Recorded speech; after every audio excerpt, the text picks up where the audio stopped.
இன்னைக்கு ஃபிஷ்ஷு செய்யுங்கள். என்ன வேலை செய்யுங்கள்? என்ன வேலை செய்கிறீங்க? நான் வேலை இல்லைங்க, ஹவுஸ் ஒய்ஃப் தான். மன்னவன் பேரச் சொல்லி மல்லிகை சூடிக்கொண்டே மன்னவன் பாடல் ஒன்று நெஞ்சுக்குள் பாடிக்கொண்டேன். சொல்லத்தான் இன்னும் இல்லையே பாஷைகள், இன்னையோ ஆசைகள், எண்ணத்தில் ஓசைகள், மாலை கூடி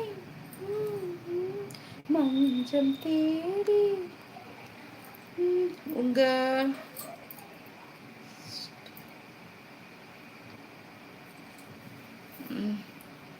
உங்க ஹஸ்பண்ட் என்ன வேலை செய்கிறாங்க? அவங்க working in TVS company. Okay Uma, okay okay. இது ஸ்ரீதேவி